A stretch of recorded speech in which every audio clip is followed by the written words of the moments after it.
Oh, that sucks. We were in the middle of a good conversation, too, and I can't even remember what we were fucking talking about now. God, I hate it when that happens. My fucking phone. I need a new phone, or I need to get the charging port on this one replaced, but I have a sneaking suspicion that that's gonna be pretty expensive. Probably more than this phone is worth. And if I get a quote for the repair and it's gonna be like $200 parts and labor. If I get a quote and it's like $200 parts and labor, I could probably buy this exact phone I have, another one, used or for a discount or something for probably less than that. So it's just gonna be like,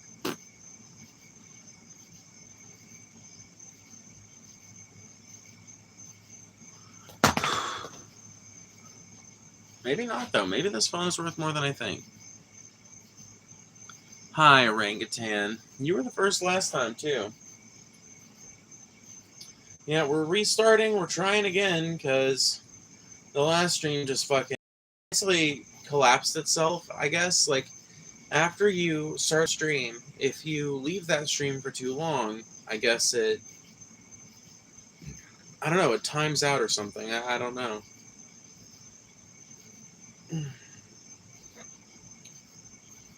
I really don't know how it works on the back end, but for some reason it wouldn't let me back into it. Normally, when I have to restart my phone at a time like that, normally I just like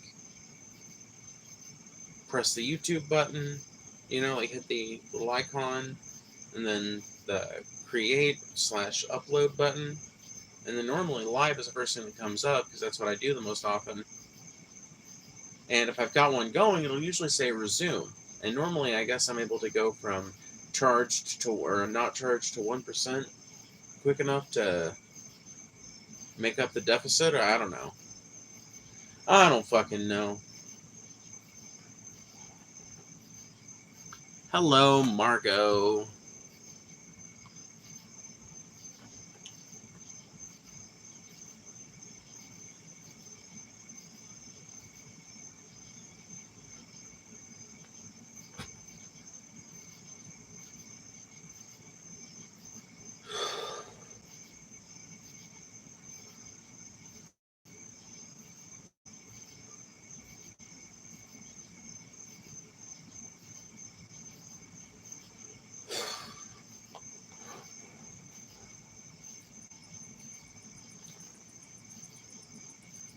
Forever young, I wanna be forever young.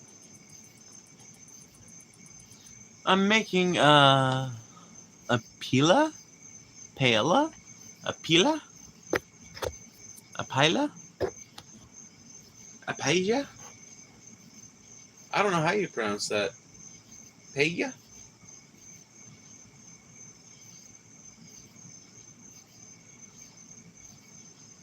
Anyway, does anybody remember what the fuck we were talking about before my phone so rudely interrupted us? Because I remember it was a good topic. I mean, I was enjoying talking about it, but I can't for the life of me remember where we were at or what we were talking about, really. It's a Spanish rice dish. How do I pronounce it?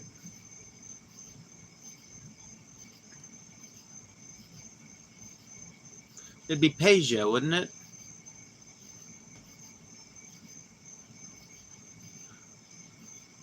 I love your hair. Thanks. I cut it myself, if you can believe it. No, yeah. I think my hair sometimes looks a little silly because, like, I'm just not that good at cutting hair, but whatever. I don't trust one of these, like, deep South salon ladies not to, like, give me a bad haircut just because I'm trans. Maybe that's a misapplied, no. My mom knows a cool fucking, like, salon lady, that I've met myself, and she seems cool. So maybe I could trust her.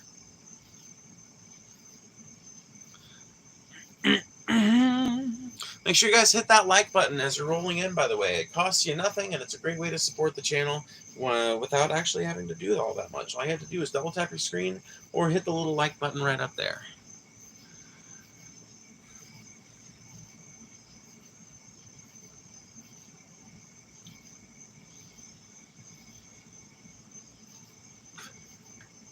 P-A-ya or P-A-ya? Paella? Paella? That sounds fake. That doesn't sound real. Paella. Y'all are... I feel like y'all are I feel like I'm not... Maybe I'm not that good at, like, translating the way people intend things to sound into the way they sound in my head. Like, whenever I list that, like, whenever I write out a pronunciation for a hard-pronounced word, I'm always, like, putting a bunch of extra words in or letters in there to make sure that it's, like, 100% certain exactly how this sound is supposed to be pronounced. Because I get so confused at times like this. Whatever. What's up, everybody? Hello. If anybody was watching the last stream, what the fuck were we talking about? Because it was fun, it was interesting, but I can't for the life of me remember what it was. How do I never see this stream again? Get banned by one of my many and varied mods, and that'll make it pretty easy to find me pretty forgettable, considering you won't be able to bring your troll bullshit to this stream anymore. Alternatively, you could hit the little 3 dots and say, don't recommend this channel anymore. That'll also do it.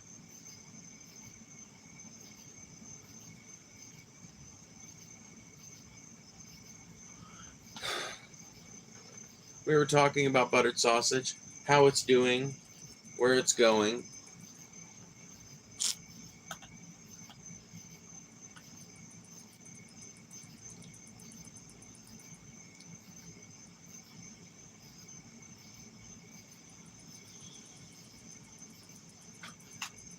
Go see a doctor? What makes you think I don't? Well, probably the fact that I'm, like, visibly not rich, and, you know, the less money you have in America, the less chance you are getting regular medical checkups. So, that might actually be a fair enough kind of situation. There's 263 people watching. If half of you guys hit that like button right now, we would have 132 likes, like that. So do it. Double tap your screen, or hit the little button right up there.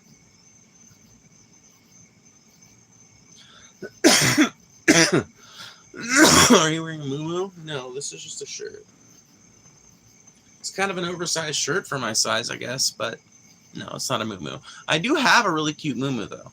I have a really cute muumuu that was, it was like a hand-me-down from one of the ladies at a place I used to work, and it's so fucking cute. I haven't worn it in a while because it's like, it's kind of warm to wear it, honestly, you know, muumuus are, but it's not uncomfortably warm, but when it's like kind of hot like it is, like I live in the deep south where summers can get just fucking outrageously, massively hot. Combine that with like a 78% humidity, and it's like, let me find something a little bit lighter, because the material that one's made out of, I think it's like designed to be like comfortable to sleep in, but also relatively warm to just like wear around the house if you've got the heat turned down at night, or if you've got the AC cranked down or whatever. You know, like you don't feel like a cold breeze. But it's uncomfortable to wear it at times when the weather is like 82 degrees at nighttime and 80% humidity. Hole of pole? What? Huh? That bowl cut has frontal... Not a bowl cut. I don't know if you know this about bowl cuts, but they go all the way around. Holy forehead? That ain't that much forehead, my friend.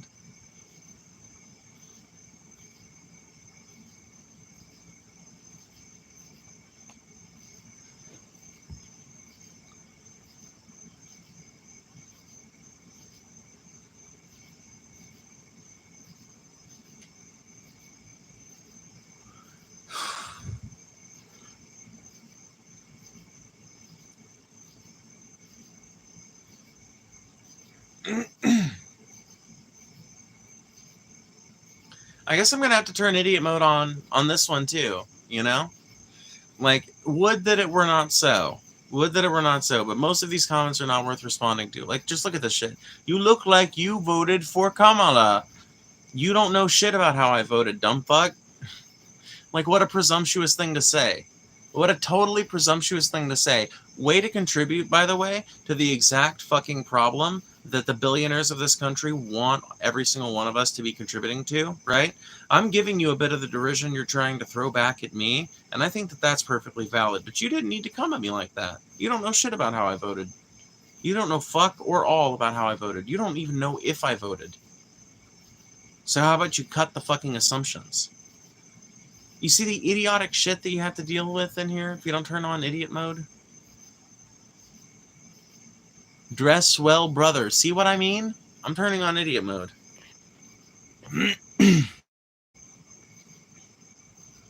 Yeah. We'll make it any duration, subscribers, and a 15... No, we'll do a 20-second slow mode. Because I feel like people be abusing that 15-second shit. There we go. Yay! Functional chat. I can't read Cyrillic, but hey, thanks for hanging out. Make sure you guys hit that like button, by the way. It really does help. Do you worship Allah? No, not a Muslim. I'm pretty much an atheist. I do recognize that nature is a higher power, and I guess I kind of worship nature. Yeah, honestly. In a weird way, in a way that doesn't feel altogether comparable to Christianity or Islam or anything like that, but in my own way, for sure. I was raised Pentecostal Christian, though, so I spent a brief time learning about Islam because it was a fascinating religion to me, but ultimately I haven't retained anything from that other than being able to recite the Shahada, you know?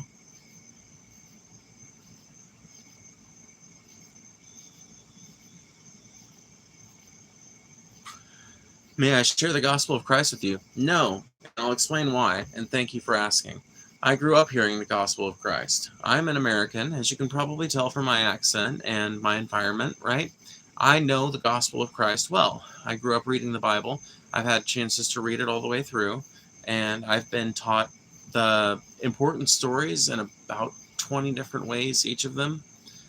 And I very seriously doubt that your reinterpretation of what all of the priests, pastors, kings, and various wise men who have edited the Bible in the last 2,000 years, the chances that you're going to come up with some reinterpretation that is going to be somehow so cunning that it convinces me in a way that none of that tutelage from my past managed to are so slim that it bears not even giving you the chance. I'm sorry. I'm not interested.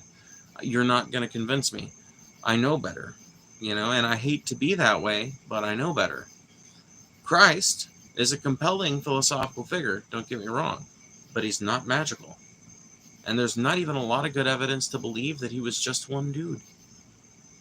There's a good chance that Jesus was 6 or 7 dudes living in the Middle East around the time that Jesus is accorded to have lived.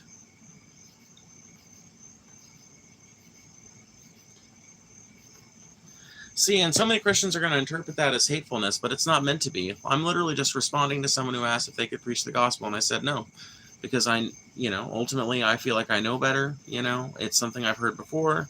It's something I grew up hearing. It's something I actively rejected after learning more about the world, and I don't think that anyone is ever going to be able to convince me of that. So rather than wasting your time and my time, why don't we just lay that out in the beginning of our exchange? You don't have to waste your time trying to convert someone that is dead set against your religion, not just for personal reasons that amount to an inability to provide any verisimilitude for that religion, but also cultural reasons. I think Christianity is kind of a mind poison, for being honest. I think the same of Islam. I think largely the same way of Judaism. I think the same way of any of these organized religions that seek to assign people morality and arbitrarily decide what people will think about social arrangements and the way that their lives are ran. And it leaves it all up to the words of priests and like I said, priests, rulers, and wise men. And that's not who I trust to run a country. I'm an anarchist. I believe in the power of the people. I believe in the power of the people to run a country, just like the American founding fathers did. I believe in the power of the people to run a nation. Not the power of clergy, not the power of wise men, not the power of kings.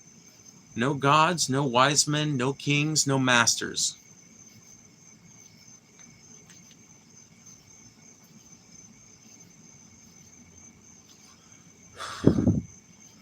You voted for Bernie in 2024? Bernie didn't even run in 2024. No, I voted for... I'll give you guys my voting record if you want to hear it. So in 2016, I voted for... what was his name? Gary Johnson. because I thought he was the most fun politician on the ballot, honestly. I looked at Jill Stein, and I really didn't know that much about politics at the time, so I just looked at her, and I was like, boring! No thanks. And I looked at Hillary Clinton, and I was like, well, she's a war criminal. And I looked at Donald Trump, and I was like, well, he's a moron. And I looked at Gary Johnson, and I was like, well, he's a moron, but he's really self-aware, you know? It would almost be like a return to form, kinda. It'd be nice to have another self-aware moron, honestly. And you know what? He had the best campaign slogan, too. You know? Hillary had, I'm with her! Trump had, make America great again! But you know what Gary Johnson had? Why have the left nut or the right nut when you can have the Johnson? That was what did it. Nah, but for real, I thought Johnson was the most compelling candidate on the ticket that didn't, in my mind, include some kind of like giant, massive shift to the right in terms of our war policy, if nothing else. But I think Hillary Clinton would have represented a continuous little nudge to the right, even in other areas. But that's another conversation, right? So I voted Johnson 2016. In 2020, I voted Joe Biden because I thought that Joe Biden was a lesser evil than... I bought all the... I'm just going to say it. I bought hook, line, and sinker all the dumbass lib arguments in 2020 because it was the year I came out as trans, and I felt extra vulnerable to... Because I hadn't experienced life like as a trans person for long enough to like be fully aware of what dangers do exist and what dangers don't exist, and I hadn't like fully acquiesced to the fact that I was now like authentically being myself, right, as far as like my feelings of personal security. So I was like totally vulnerable to those arguments, and I'll admit I fell for them, voted for Joe Biden, bit the bullet. I knew he was a racist. I knew he was all of the things, I listened to the accusations of Joe, and I was like, yeah, but Trump is this, that, and the other thing. And so I voted Joe Biden in 2020. Pretty much immediately regretted it and realized there was no point in choosing between these two old bastards. They're two of the fucking same bird. They're two of the same bird. One of them is just way more vocal about it. One of them is just more capable of being in front of the press, frankly. And that's Donald Trump, right? But functionally, there's not a whole lot of difference between their policy in terms of like what they're trying to achieve, which is like the further like the further normalization of austerity measures in American politics, the further normalization of anti-immigration policies in American politics, the further degradation of people's education and people's ability to educate themselves.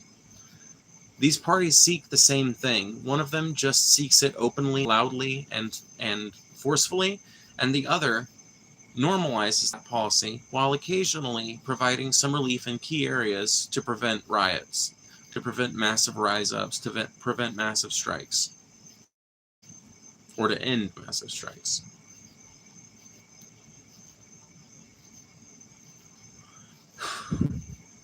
The Democratic Party, in other words, is not an independent kind of party of its own that just does its own fucking thing and is not beholden to the views or politics of the Republicans. They are a direct response to them. They are a way of codifying and normalizing the changes that Republicans make to our country. Rather than being a force of progressivism, they are a force of stagnation. Sorry.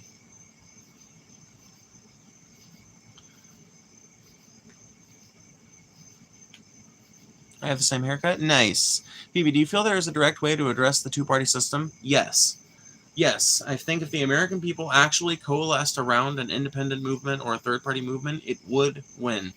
It would win, and if the powers that be did not allow them to take power, it would result in a massive crisis. A massive fucking crisis. I think people would be in the streets. But it would take that. Now, I've been making the argument that we're in the perfect fucking position for that for a while now, but I really think, like, at the end of the Trump presidency, there's going to be a ripe opportunity, and honestly, not even towards the end. It's going to be after the midterms, once people realize that the Dems, no matter who you vote in the Dems, with a few exceptions, you have to replace the whole fucking thing, or you have to provide another option, because they're just not going to be the bulwark that people want them to be against Trumpism, against authoritarianism, against the further privatization of healthcare, etc., etc. And I think that that will provide us with a ripe opportunity to coalesce behind an independent movement or a third-party movement that comes around behind some candidate that can actually make meaningful change, that isn't beholden to billionaire interests. Somebody like Bernie, but who refuses to ally with the DNC. I think we are ripe for that. And that's how you challenge the two-party system. The two-party system will never allow the two-party system to be challenged from within the two-party system. You have to break it directly. You have to break it directly with a massive movement of disenfranchised American voters. People who right now, over the course of the last 10 years, have gotten disgusted with the process of voting. They understand how it works. You really think 35% of eligible voters in the United States just don't give a fuck? That's bullshit. The two parties want you to think that the 35% of eligible voters who didn't vote last year don't give a fuck. The truth of it is they're disgusted. The truth of it is they understand how it works, and that's why they don't vote. But they would for a candidate that wasn't beholden to that process and intended to break it once they got in. Oh my God, people would turn out in droves. Not only would we get a giant chunk of that, we would probably get 80% of that 35%. So we would probably capture like 23% of the American population just right away. We could probably capture at least 40% each of the Republicans and the Dems. So from each of them, we're taking, at like 14 to 13% of the American population. You add that up to 30, you add the other one up, and you're almost half the country at that point. Half the country. And then the rest of the votes, the people you can't convince, are all splitting their votes between Repubs or Dems or Libertarians or Greens. And your independent movement is able to actually fucking win the election. But it's gonna take a massive fucking movement, and it's gonna take it's gonna take full knowledge and ability and willingness to. I hate to use the phrase take advantage because I feel like it's got negative connotations, but people are going to have to know how to game the system to a degree. Not game the system, that's not exactly what I mean either. I mean, like, people need to, like, there are states that don't allow write-in ballots, right? So that's not exactly a great state to campaign for this independent movement in, unless you can get that person in on the ballot distinctly on their own, right? And so people need to figure out how to strategize with these different states and their different election systems and shit like that. It's going to take some fucking guile to subvert the Electoral College, but it has to be done. And nobody that's been empowered by the system is going to work to undo it. So it has to be done directly. And honestly, part of that process might mean, in midterms, trying to elect some fucking politicians who do say that they want to change things in their state, at least, to make their state able to be compatible with a voting system than the Electoral College. Because the more states, or even just like lawmakers that want to make their states more friendly to independent and third-party candidates and things like that. Because there's no rule in the Constitution that says that thou shalt only put 4 fucking slots in the presidential election thing, you know?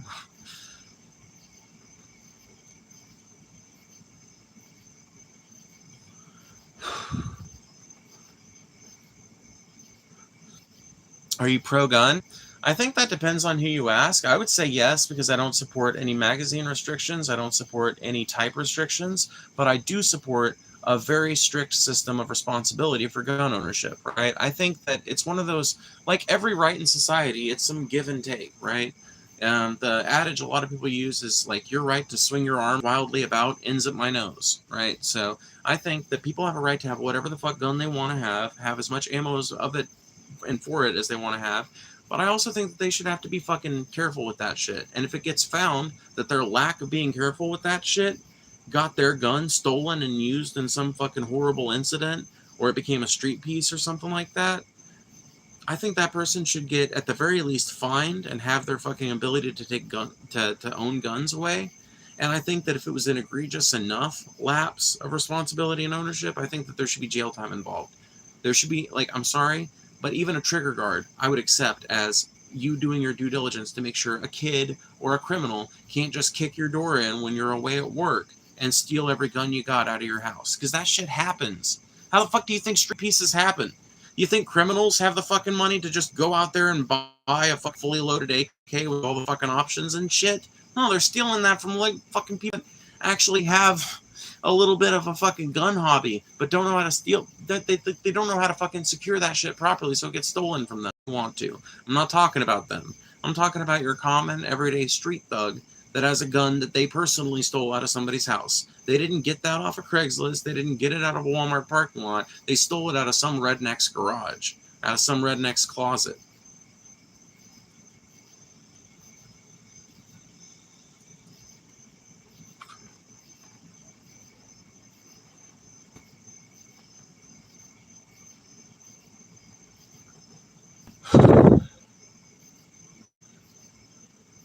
That's a W take. Thanks. Phoebe, can you check my chat history? I keep trying to ask you about Islam, but every time I do, you just go on a rant about another comment. Well, the chat's going by quick, and you know how I am. So let me see here. You asked a question about Islam.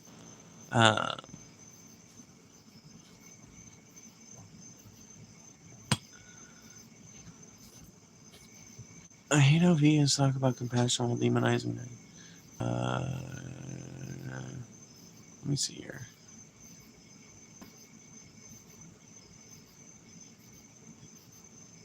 Yeah, you might have to retype your question.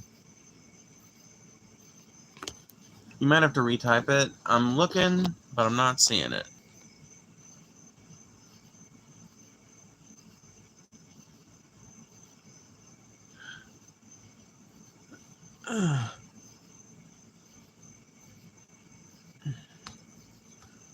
Yeah, go ahead and re-ask it.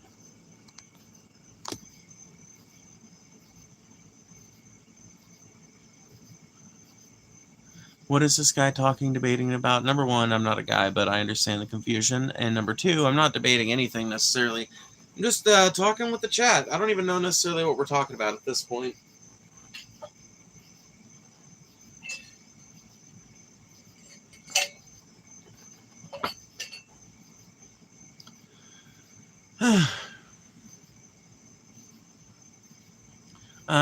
Gun rights are here to protect us. The main issue is the background checks are not strict enough for mentally ill people. Yeah, I mean, I think it's that's part of it. But I got to be honest with you. I feel like another part of it is genuinely a fucking sad and alarming trend among certain gun owners to be irresponsible with their firearms. Not everybody, but it's more people than I can be comfortable with, which is why I think that it needs to be something that any kind of solution I think is proposed by somebody on either side of the political aisle as to this gun problem in America. I think that it needs to be part of the conversation. The fact that so many of the guns used in these incidents were taken out of a fucking safe that was left open, taken out of a closet that didn't have any fucking lock on it whatsoever, that was just weak wood, even if it had a lock on it. People's parents' guns, right? Like, this is how mass shootings happen. Most people who commit mass shootings didn't buy the gun they did the mass shooting with. Some of them do, but a lot of them just fucking steal one out of their parents' house. They steal one of their friends' guns, or they're not coming by it honest, you know? They're not even going through that process. And I think the only reason why that's able to happen is because some people are responsible with their guns. Now, I would also be perfectly happy with expanding the Brady Bill or whatever to ensure that less people that society at large would not be comfortable with having a gun on the basis of their mental problems. I would be fine with figuring out what that criteria should be, expanding that, and making that the case, right? I think that's a valid part of the solution, but I think it has to be brought up and has to be said just how much irresponsibility on the part of legal, law-abiding, otherwise mentally well gun owners, it plays a big part into this problem, in my opinion. Like, just because you have a gun doesn't mean you're good. Just because you have a gun doesn't mean you know how to fucking hold it, much less store it, much less keep it secure, you know? As a person who was firearm certified when I was working as a correctional officer in Missouri, I see a lot of really alarming habits out of gun owners that I know just kind of casually, you know? And that kind of thing makes me feel like a lot of people really just need a wake-up call when it comes to the security of their fucking guns.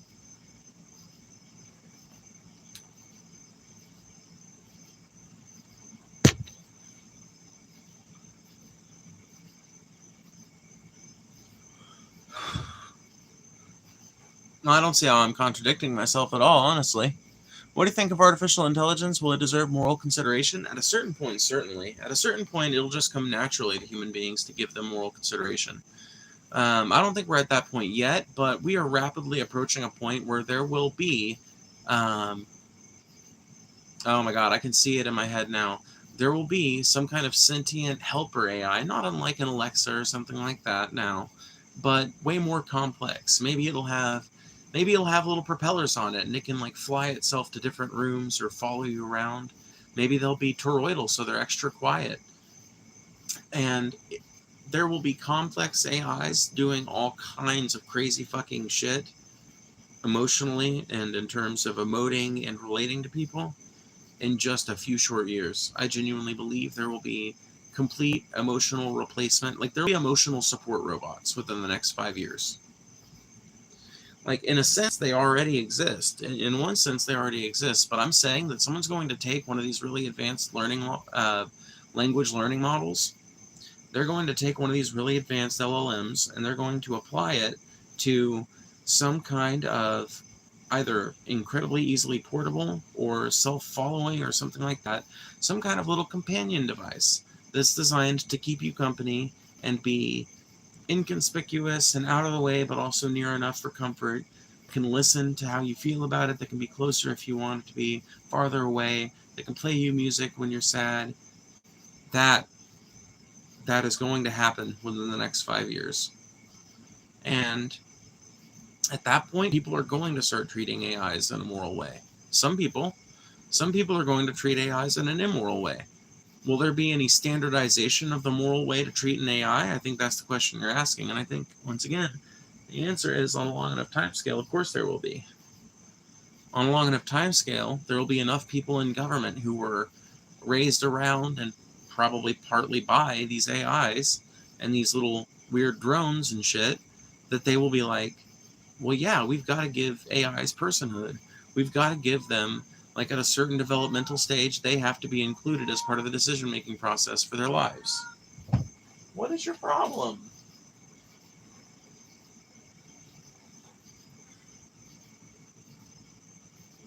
Yeah, that will definitely happen. Is there a certain event that led to / made you want to transition? I mean, kind of, but kind of not. Like, I wanted to for years after I found out what transitioning was and everything else. I wanted to, but I was afraid. There was, though, a night when it kind of broke for me, and I had smoked a big fat blunt, and I was finishing it. I was listening to this song "Mayonnaise" by Smashing Pumpkins, and there's this line towards the end that I was taking a drag as I listened to it, and I exhaled as it continued playing, and it hit me like a ton of bricks. Like, that song was speaking directly to me. And I had already started to kind of experiment more with, my room was super feminine already by that point, and I had already started to experiment with buying some more feminine clothes. I hadn't really worn them out in public yet that much or anything like that, but I tried a couple of times in a little small town I've been living in before, and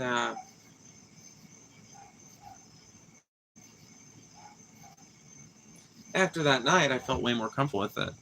So I ended up changing up my whole wardrobe and changing. I had so much shit I had to go through and change in terms of online profiles at the time. I was heavily online back then. Nowadays, the only thing I really have is YouTube and Discord, so. And Reddit, I guess.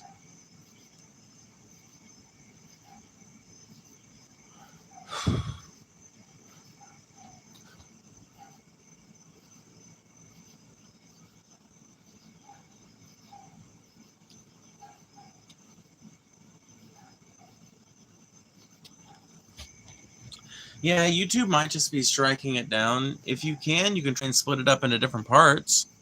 Thanks for being responsive. Yeah, no, that's what we're here to do. That's what we're definitely here to do.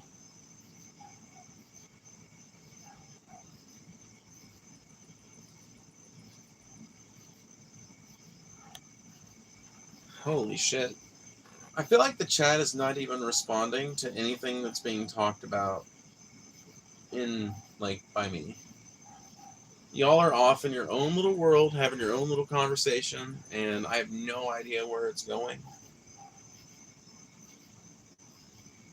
Or what the central players are, or anything else. I feel so lost.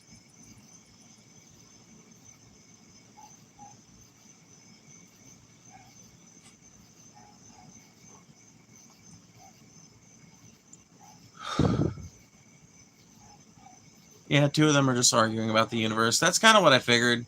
I subscribe to call you a disgusting discourse of humanity. Nice. Righteous. I don't know what a discourse is in that, in that context. I have no idea what a discourse is, but cool.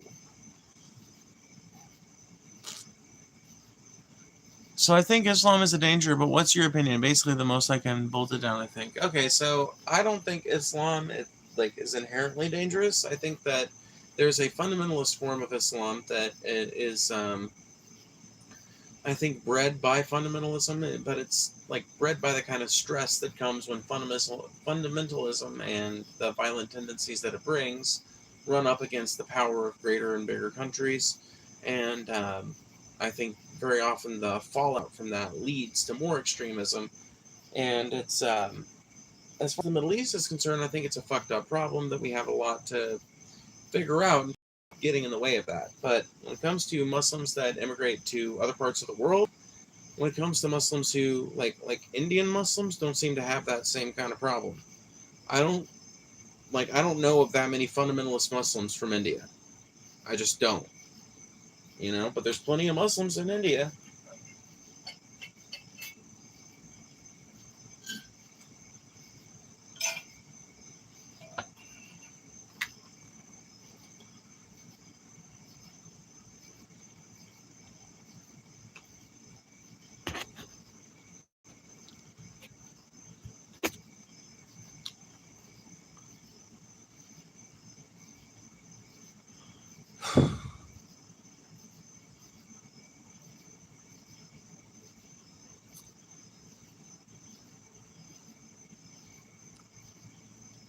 Dude, none of you guys know what discourse is. Okay, discourse.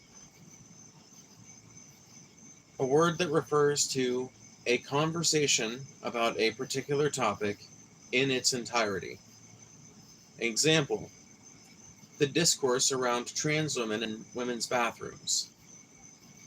In this context, discourse clearly means the conversation around trans women in women's bathrooms. In this way, it is often interchangeable with conversation. It does not imply any association with internet activity. It does not imply any association with any other media type. Discourse is discourse, whether it's online, out in the world. In fact, discourse covers it all. If you talk about the discourse, you're talking about it as it exists online and as it theoretically exists offline.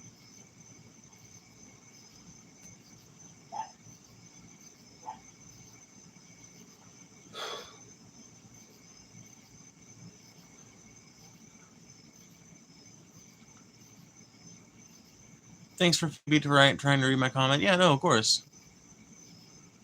It's a conversation or debate. Yeah, something like that. Oh, I've only heard of discourse being used for arguments. Yeah, no, it refers to the conversation, the discussion about a topic as a whole. So if somebody says, have you been listening to the discourse around whatever, or if somebody uses the discourse in a broad sense, they're talking about the political environment, the socio-political environment in its entirety as a whole. Black Lark with the $5. Thank you so much. I appreciate it. Good night, Phoebe. Thank you for chilling. Always. I'm always here. I always appreciate it. Thank you so much. As ever. Man, chat has been really supportive tonight. You guys have actually been pretty good contributors to both streams, so I appreciate that. You guys have been cool. I mean, some of you guys have been retarded, but like we got rid of most of them when we turned on idiot mode, and for the most part, the last few comments I've read have been at least well worded. At least I could understand what people were trying to say. At least it seems like they're trying to have a good conversation, and hell yeah, that's what we're trying to do here. So thanks, guys. Oh, hello. Hi, Post. It's a little early for me, you understand. No, but seriously, this is actually like I'm almost at the end of my talkie talk stream time. I might do a busking stream. I haven't decided yet, but I absolutely loved it when Daddy Fatnuts retyped my comment saying scientists proved other universe existed when I ever said that. Dude, I don't even know what the fuck that was about, dude. Who the fuck even cares, dude? You know what I know for sure? This universe exists. You know what else I know for sure? It wasn't created by Sky Daddy. It wasn't created with magic. It wasn't created probably by anything. It just happened. It just happened. It's a happy accident, you could say.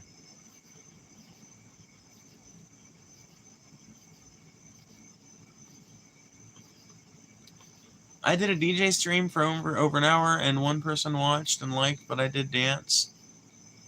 Aw, Post. You got a Vert stream. That's the fucking way, dude. Like you can start getting more of an audience if you're not Vert streaming. Like the more people you get regularly watching your lives, but it is something you have to like I think at this point, if I wanted to start landscape streaming, I could probably get 50 or 60 people to hang out, you know? If I was desktop streamer or something like that, I could probably get 50 or 60 people to hang out. But it's something that's taken me a long time to establish, and I would have to be rigid as fuck about my times.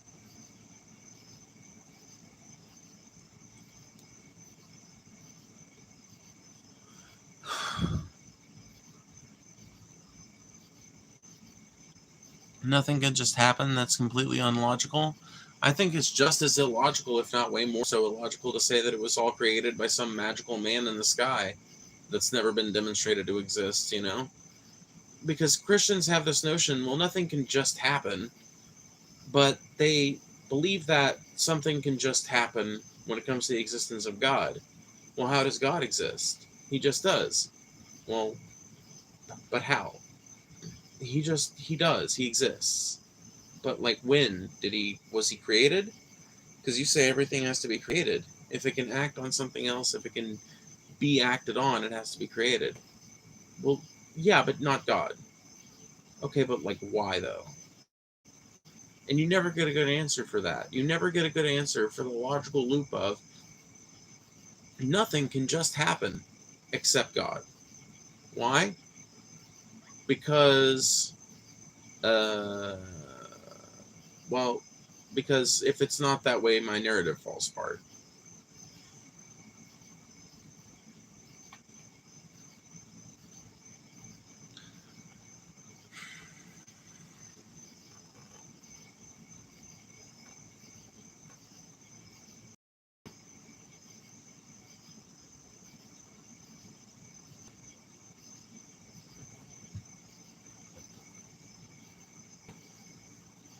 I also don't believe a God as in a person just created the entire universe with no explanation and you just have to believe. Yeah, I think that that's kind of absurd to believe in, you know? I think that it's really silly to assume that something like that, like an incredibly complex explanation about the universe is true when we've got this much simpler, much more reasonable, and much more explicable method of the universe coming about. Well, not just the universe, but life itself, right? If you listen to the theories of the various theories of evolution and the the theory of the Big Bang and planetary coalescence and everything else, like the more you read about these things, the more you see how that just makes way more fucking sense. It's way simpler. You know, like the only thing about it that kind of racks my brain, and that I agree, I understand why people have it rack their brain too, and why I think a Christian who says, I think God did the Big Bang, I think I take them, I'm like, okay, you have reconciled your religion, you know to be true about the universe. Cool. I'm cool with that.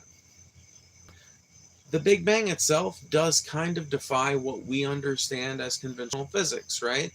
that a tiny little point of matter can suddenly start expanding to a bunch of matter. Why? Nobody really knows.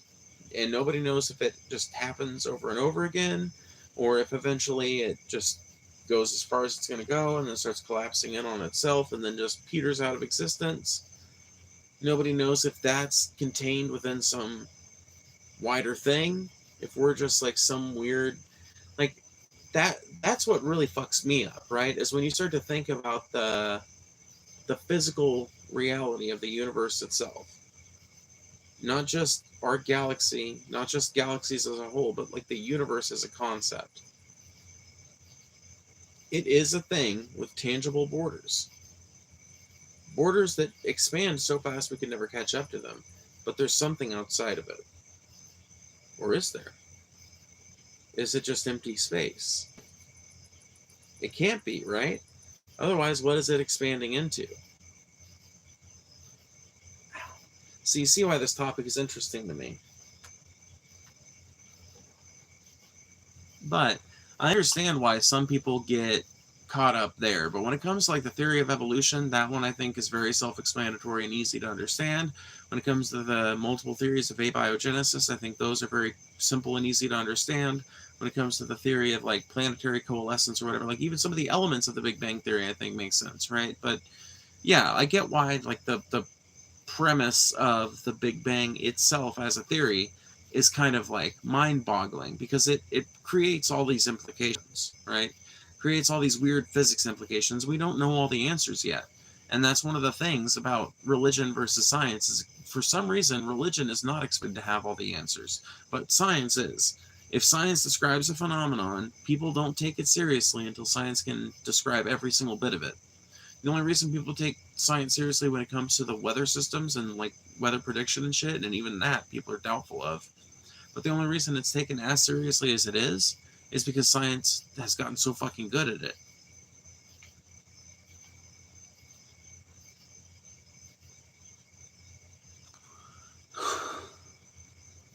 Anything that science has a strong theory on but doesn't know the ins and outs of exactly how it went down, people just want to dismiss it. Oh, like, you know about it. You don't know what you're talking about. The Bible knows what it's talking about, even though it doesn't even fucking... I mean, like, the way the Bible describes the Earth as existing is, like, verifiably not what the planet looks like.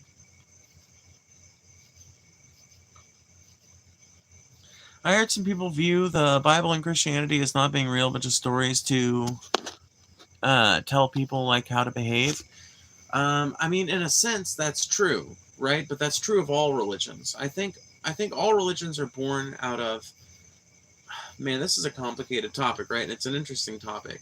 So I think religions are born of two things. Number one is a genuine desire for spiritual expression, whatever that may mean. Human beings have a desire to relate to the world around them, to relate to other people, to demonstrate that relationship that they have.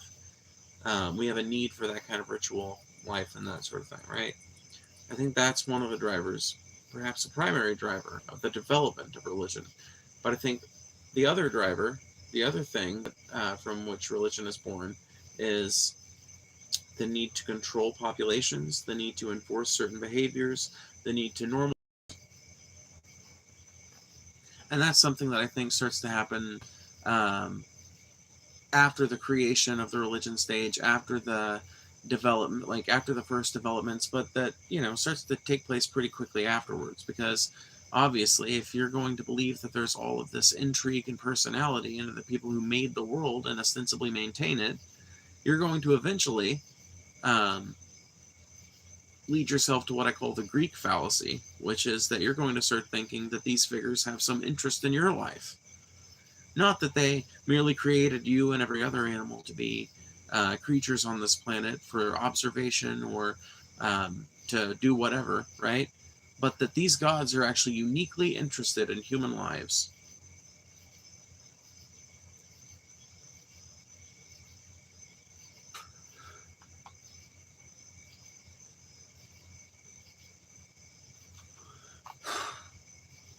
And once you've gotten to the Greek delusion, it is not a fucking far step from that. In fact, it's a very quick step from that to just outright behavioral control through religion.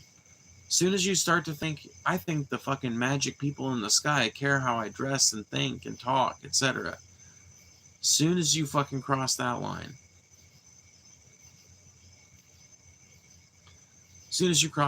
you've stepped into behavioral control mode.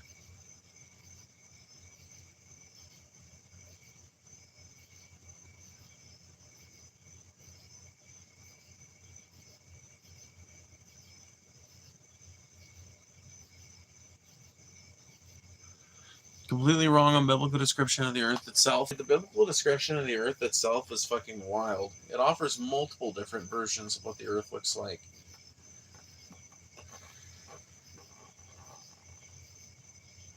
But pretty much all of them, just so you know, imply a flat earth.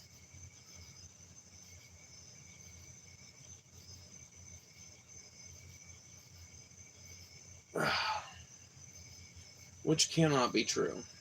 We know that that's not true. We know the earth is round.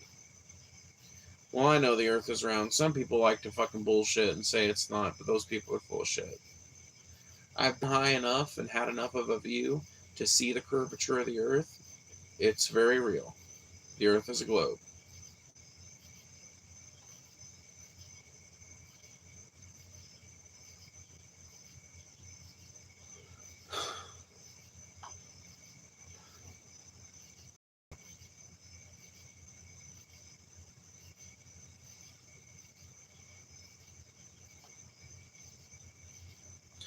I'm gonna go to bed. Good night. Yeah, no, for sure.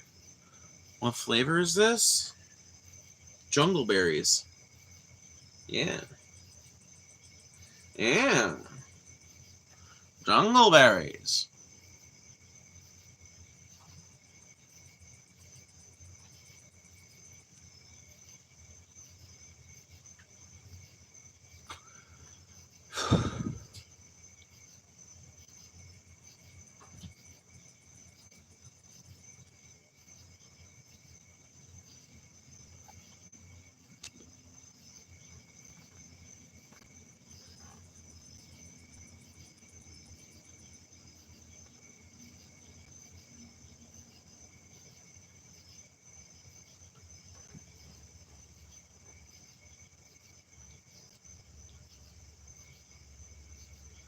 Time zones wouldn't exist if the earth was flat, just saying. No, I know.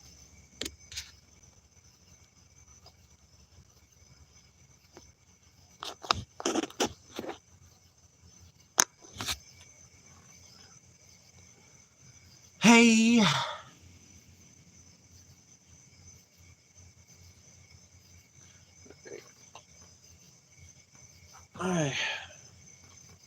I will be right back. Oh, my legs hurt. Ow. Ow. Oh. I was born with glass skin and glass bones.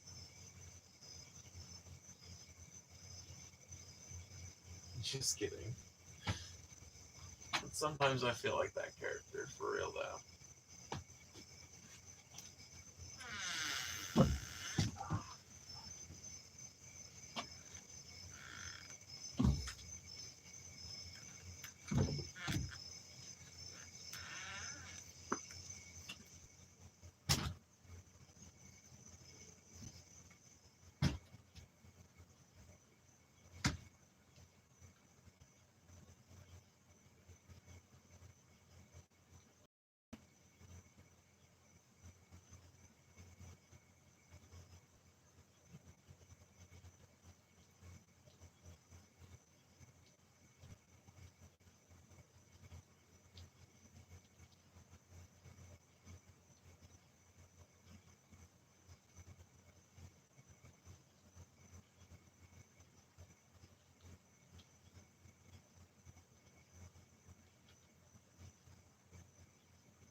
Okay, I have a moral and ethical question for everybody. So, let's just say you are like an online content creator or something like that, and you get approached by some Israeli person or something like that with a big offer for IPAC to sponsor a lot of your content under the table, unbeknownst to anybody, as long as you stop being anti-Israel and start providing a slightly pro-Israel slant, right?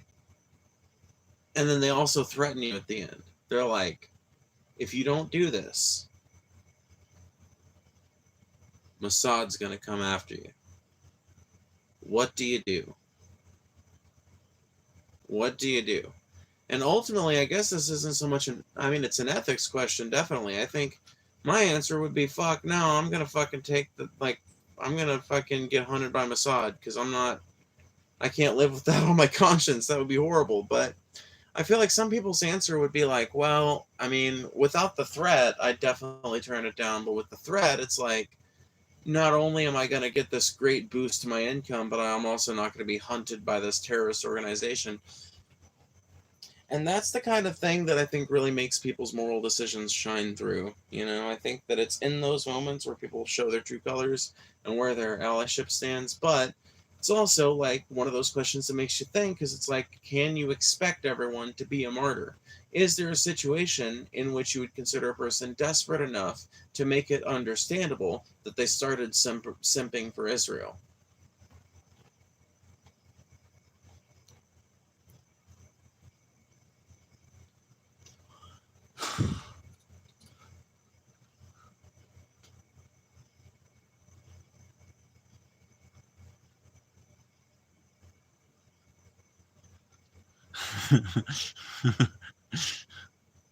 Yeah, I mean, it is kind of a joke scenario, but who fucking cares? It's my show. I get to determine what scenarios I ask the chat. Yeah, it's like you can either be sponsored by Israel or hunted down by Mossad agents. They've decided that you're too dangerous as an anti Israel advocate to allow you to continue, but they're willing to buy you off. Okay? They're willing to buy you off. I feel like none of you guys are doing interesting things with the question. None of you guys are doing interesting things with the question. I was half expecting to see one of you guys saying, like, I would take the deal, but then I would, like, wait until I saved up enough money, and then I would just become, like, rogue, and I would, like, go on the run and use my money to shield me from it. I would invest it in the right places. It might take me a few years, but eventually I would be able to go back to my anti-Israel advocacy all the fucking stronger, and I would be able to outwit Mossad, you know? Like, why didn't anybody take that angle on it? I would be like, hell nah, and go live in a parking garage in Memphis. I would do tarot cards to get by.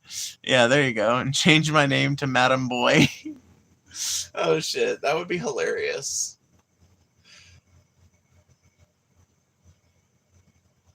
We sat in the parking garage in Memphis and we got our tarot read by Madam Boy. He said we were lucky that we'd come to see her. He'd give us a fortune, then we'd have to die. Old Tinsel Sippy.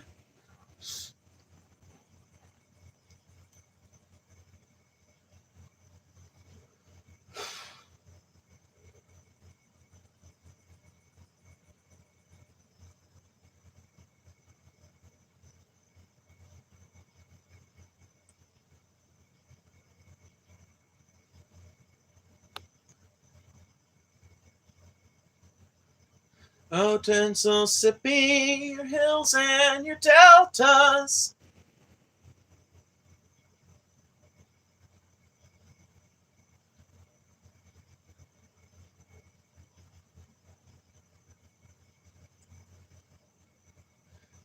I could make that into a song.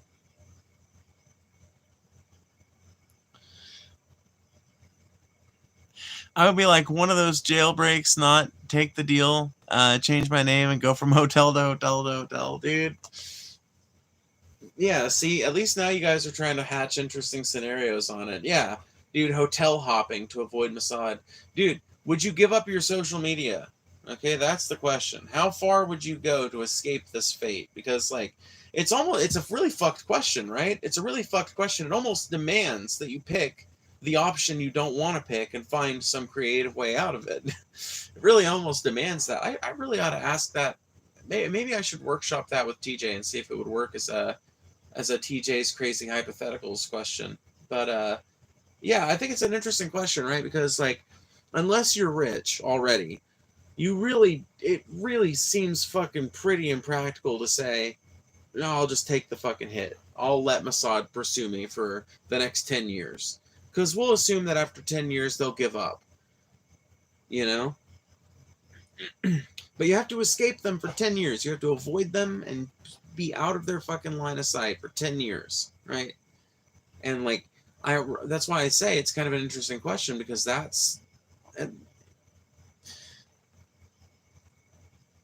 like the organizations in question. It's totally believable that they might do something like this, but it's also believable that they would be able to go to these lengths, right? Because Mossad's gotten caught doing all kinds of crazy subterfuge shit, you know? So it's actually kind of feasible that you could have something like this happen, if not together, not altogether likely.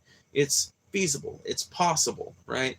So it's an interesting scenario, because you automatically want to go for, nah, fuck that, I ain't taking the deal. But not taking the deal involves like destroying your life if you're not rich. If you're rich, then you can probably afford to just bulk up the security hella at your main pad and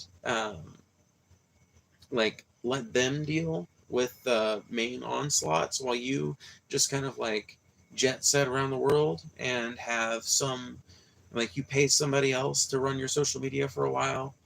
And like, so yeah, if you're rich, I think you can get out of it pretty easy. I think you've got ways to avoid them for the next 10 years. You might even have enough sway, depending on how wealthy you are, to be able to call off the dogs. Maybe you get off in 3 years. Maybe they're not chasing you anymore, you know? But it's a question that, because of the unsavory nature of the other consequence, the other choice, it almost baits you into making the choice that you don't want to make, and trying to find some unique way to weasel out of it.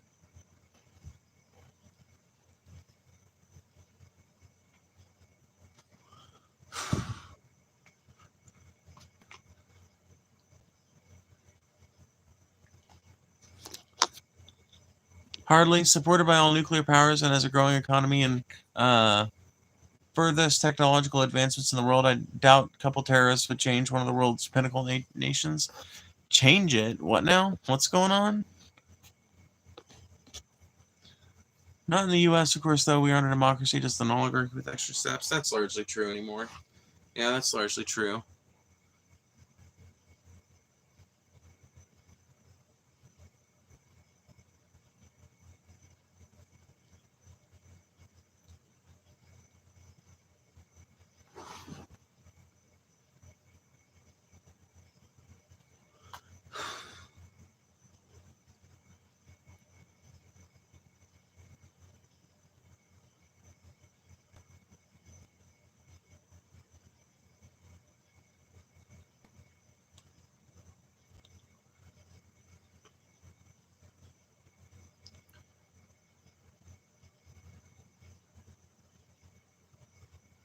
I mean, did it. He didn't threaten people, but he paid people to support him. Look at him now. It's a very available opportunity that has worked before.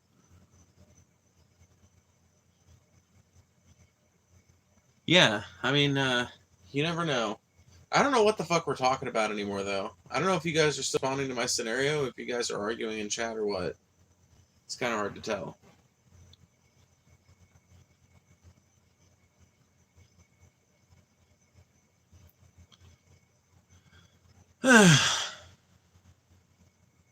Anyway.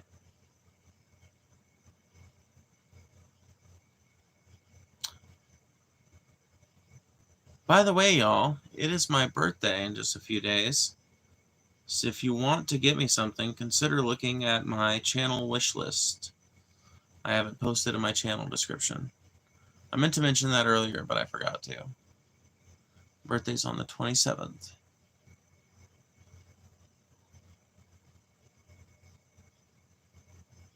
No, because it's a federal crime. Please stay on subject for host. I mean, like, I will say, I appreciate you saying that, but no, like, just to say, just because it's a federal crime doesn't mean it didn't happen. You know? Like, there is a two-tier justice system here in the United States. If you're gonna use your weight, or I'm sorry, if you're gonna use your money to throw around your weight and get legal decisions made, America's the place to do it. And it's just the way it is here.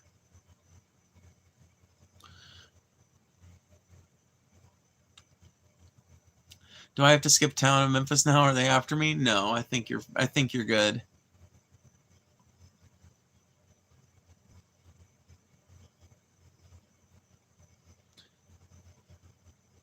Both of them. I'm arguing about the possibility of your scenario coming true. I mean, yeah, well, all I'm saying is that fucking shadowy institutions do shadowy shit.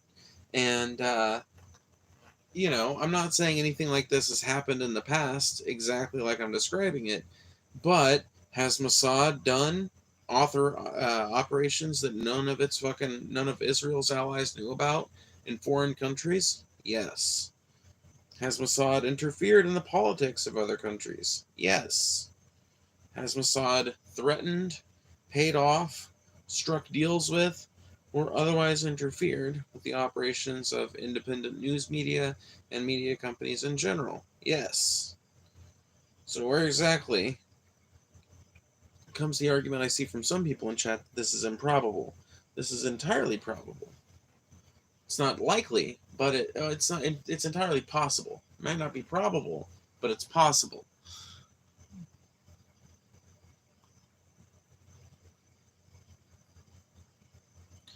That's not true at all, Ronnie Reagan. That's just not true at all. How did OJ get off then? So you don't think OJ did it then, Ronnie? So you think OJ didn't kill anybody, right? You think Casey Anthony didn't kill her kid, right?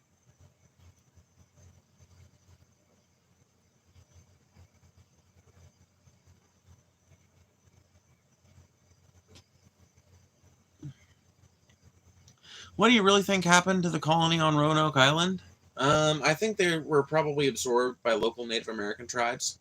Honestly, that's the explanation that I've heard bandied about a couple of times, and I think it's the explanation that makes the most sense, considering they didn't find some giant cache of human bones on the island. I feel like if the people of Roanoke Island had been just killed en masse and had their bodies burned or something like that, I feel like there would have been some kind of remains to track down. The fact that the whole colony basically disappeared with just a couple of little signs that they were ever there leads me to believe that they were probably absorbed by the local Native Americans, and by the time the British came back, there was just no trace of them, because whatever people they'd been absorbed into had been either killed off themselves in some kind of conflict, or had moved on to some other area, or the original folks had just died off and their children were not as distinguishable as having white blood or whatever.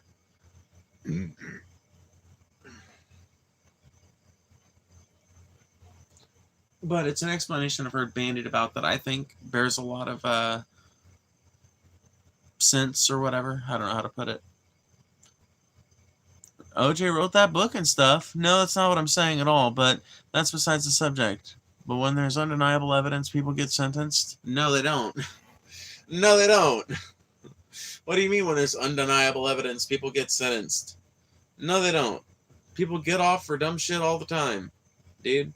And I'm anti-prison and shit. I'm pro fucking criminal justice reform and shit, you know? But no, like, people get off on dumb shit they ought to go to prison for all the motherfucking time.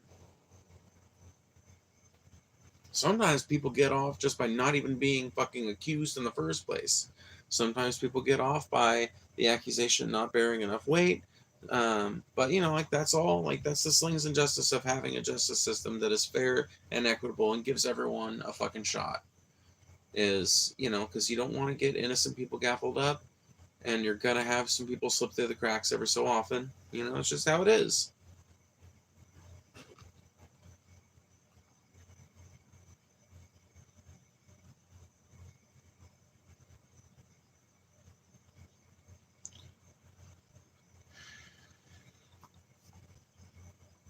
Not if you're rich, like you just sound out. I mean, I don't know. Like, yeah, look at Trump. He never went to prison. Yeah, that's another good point. And, yeah, like if you look at any of the people, like look at somebody like oh, what's her name?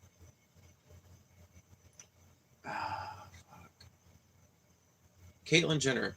Yeah, look at Caitlyn Jenner. She got into this massive fucking accident a few years back where she actually ended up killing a couple people in the accident. Got completely off, basically. I don't even remember if she had community service that she had to do because of it, but she was able to get completely off. If it had been anybody else driving in that same way, they would have been in fucking prison for at least a couple of years. Caitlyn Jenner, though, she gets off. Why? Because her family's full of some of the best lawyers on the fucking planet. Just how it is.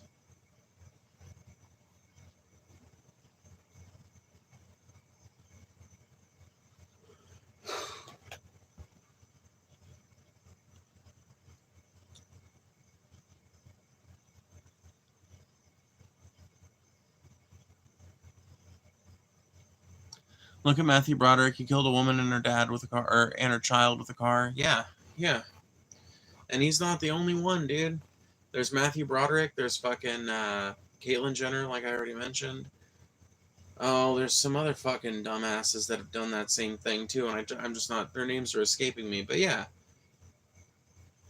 Yeah, there is a two-tiered system of justice in the United States. How it works is if you have or can get enough money behind your case, you are either going to get off or you're going to get off with a way, way, way better sentence than you would have if you hadn't had that money behind you. If you ain't got no money behind you, you're going to get whatever the court fucking sentences you to. Maybe you get something nice and light. Maybe you don't end up, maybe it doesn't end up following you forever or whatever. Or maybe you get fucked. Maybe you get made into an example. Sentences are way too light 99% of the time, and sometimes don't even happen if you're rich. I agree that sentences are way too light for people that are wealthy, but I think in general sentences should be lighter in America's prison system, but that's also because I think a lot of the things that are currently crimes shouldn't be. I don't think any drug crime should be a crime. I think drugs are a public health issue, not a crime issue. I think traffic crime probably needs to be its own fucking category of shit.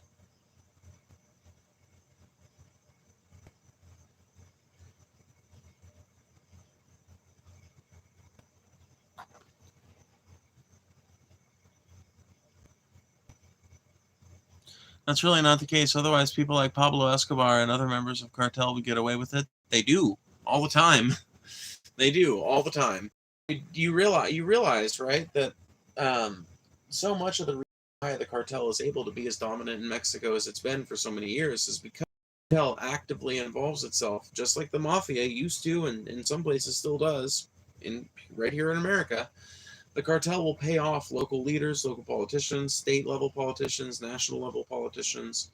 The cartel actively spends money just like any other lobbying group would, under the table in an underhanded way. They're not tracking it the way you could a public organization. They don't need to. Their money fucking spends just as green as anybody else's in Mexico does, and that's how these cartels are able to stay afloat and stay so powerful in some places, is specifically because of this kind of corruption, specifically because of the ability to use massive sums of money to sneak on by with your bullshit. And it works at the border too. There have been like a number of different reports of like findings that border patrol agents have been accepting bribes and shit like that. There's reason to believe that that outside of just the tunnels and all that shit, and outside of like the low flying planes and all that kind of stuff, that there are people that are literally just bribing certain border patrol agents at certain times to get through the fucking get through the checks and all that without being searched. So all of this is a representative of what you can do when you have oodles of money.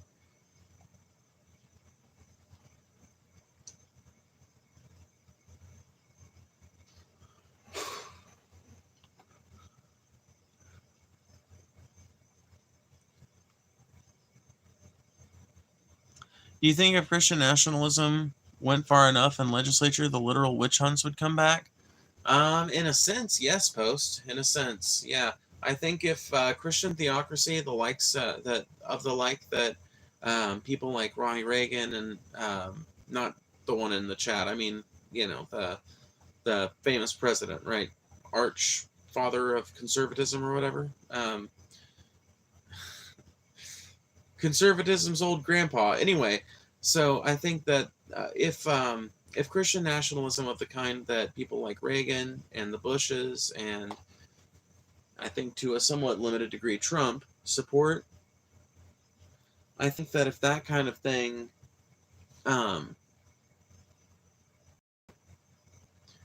went far enough, that eventually you would have some kind of like they'd have to erase the First Amendment to do it, but I do think at some point you would have some kind of like religious responsibility act or something like that that requires people who probably be like a slow glow kind of thing where at first it would just be like people who don't identify with the church must openly list on this government database exactly what religion they go along with for record keeping purposes. And then eventually they'd be rounding people up and taking them before some kind of morality court. Yeah, I think like that's the thing. That's where that path leads. That's where that path leads. And I agree with some of the I agree with some of the liberal kind of, at least they tend to be liberal and more kind of lefty alarmist types when they say that, or what often gets called alarmist types when they say that Trump and his ilk represent a dangerous shift towards right-wing, fascist, Christian, authoritarian, fucking nationalism bullshit. I think those people are right. I just think we've been going down that direction for a while, and I don't think Trump's the only representative of it. I don't even know if he's the most egregious representative of it in modern lifetimes, honestly. I think that title has to go to Reagan or Bush, but maybe someone disagrees with me.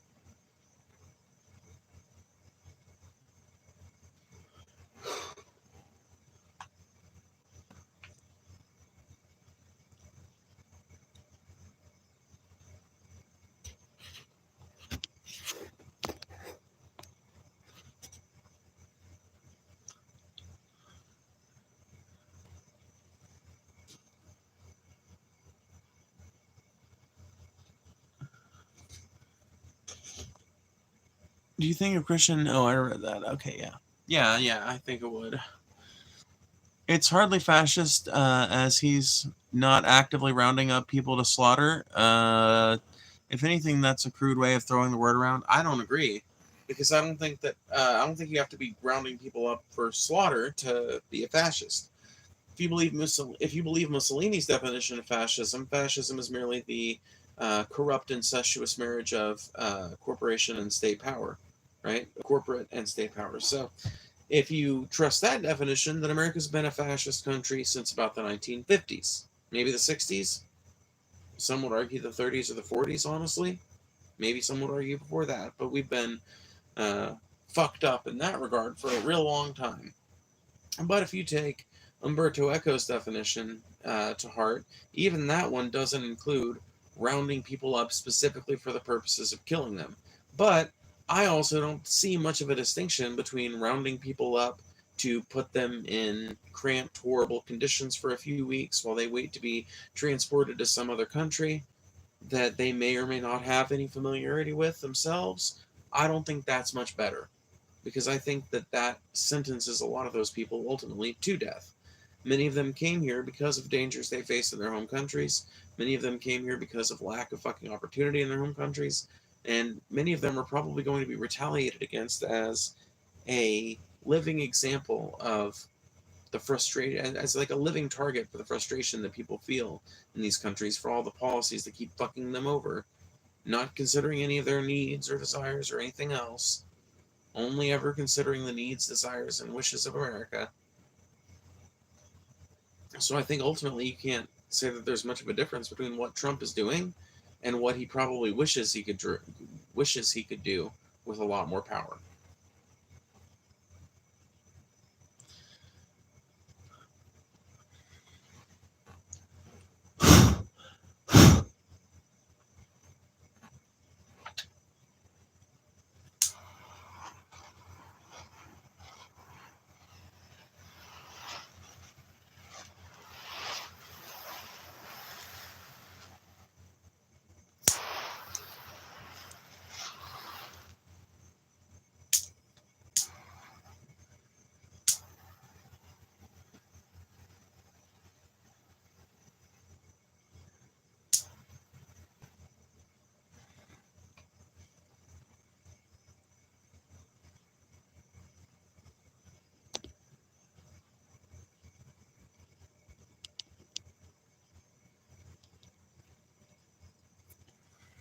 Yeah, for some reason there's a bunch of ants in here. They made a little trail across the area where I put my phone. I don't even know what they're getting at or going to or doing fucking... Some of them are going into the fucking trash can, which makes no sense because I don't think there's anything in there besides cat turds from the litter box, so...